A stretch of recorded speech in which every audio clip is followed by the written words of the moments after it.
Hi, my name's Samantha and I'm the Vice President of International Advocacy at the AICPA and CIMA.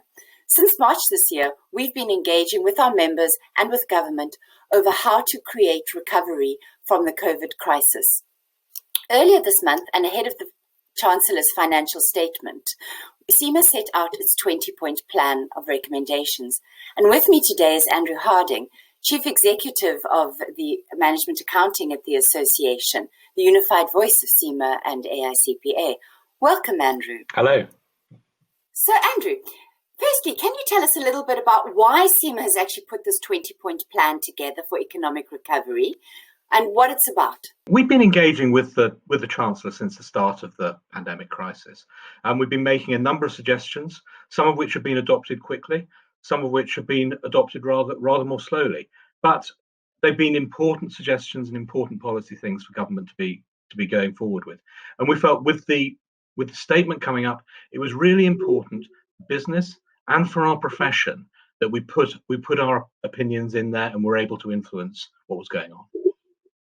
So what does the plan say? Well, we're looking at four key areas. Firstly, providing businesses and consumers with the confidence to invest. Secondly, reducing uncertainty for business. Then creating a more sustainable business environment. And finally, investing in the skills that are required to generate economic growth and improve productivity going into the future. Some of this is short term, some of it's long term, but it's all absolutely critical. I like that word confidence.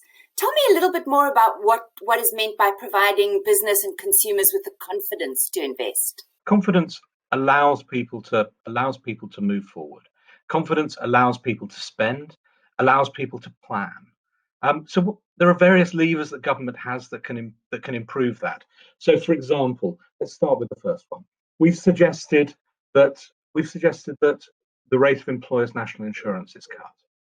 That doesn't affect individuals' incomes. It's effectively tax on jobs. It's paid by employers and it increases the cost of their payroll. That very quickly takes costs out of the business and enables them to have more margin and enables them to employ more.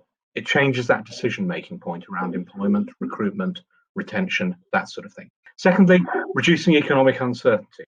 The biggest thing business finds in terms of holding it back is uncertainty. Uncertainty in itself is risk.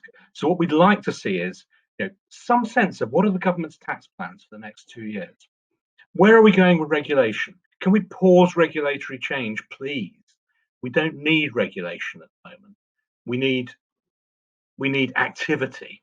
We don't need anything which is going to constrain it, anything which is going to make business go, let's wait. That's all the sorts of things that we need to be doing. The final point we have around here, at the end of the global financial crisis, over 10 years ago, the government introduced a growth accelerator. That growth accelerator was phenomenally successful. The SMEs that took part in it showed returns on investments of up to 750%. Hugely successful. That sort of thing needs to be coming back. Government needs to be intervening, needs to be supporting SMEs, and needs to be driving and providing the resources for their success. And then how do we take that sort of short-term confidence and turn it into long-term economic recovery? Again, that's really important. Since we've seen since the global financial crisis, productivity has stagnated in the United Kingdom, which is a terrible state of affairs. It's lagging behind almost everywhere else in the world. So there are things for that. Long-term recovery. Let's have the right skills in place. Let's have the skills people need. Businesses constantly say we want to digitize, but we can't find the people to do it. Let's put that in place. Let's look at what we're doing with things like the apprenticeships levy. It's paid for by businesses to support apprenticeships. It's not all spent. Let's use some of that surplus to develop skills. Let's let business invest that in recognized skills programs to build and fill that skills gap. That's the kind of thing we need. Going on beyond that, though, let's reform our insolvency and administration practices. There's still a stigma attached to it. There are good businesses which, with some restructuring, could succeed. Let's have a look at what goes on in the United States, where entrepreneurialism is rewarded. The taking of risk is rewarded. In the United Kingdom, it's stigmatized. Finally, finally, let's look at what we're doing with integrated reporting. Success, prosperity is not just linked to profit. It's linked to all aspects of business, all aspects of investment and capital. So let's have a look at how we adopt integrated reporting. It shouldn't just be the biggest companies. It should be as many businesses as possible, really looking at the full range of how they perform. So Anna, we've got the 20-point plan, which is great. What's next? Well, Sam, I have to say, when the Chancellor's statement came out in July this month, I was disappointed. I felt it was a statement for the short term, and we needed more. So there's an autumn statement coming out.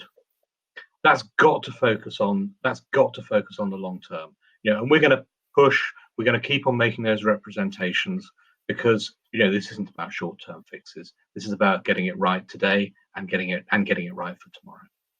Fantastic. Andrew, thank you so much for your time today.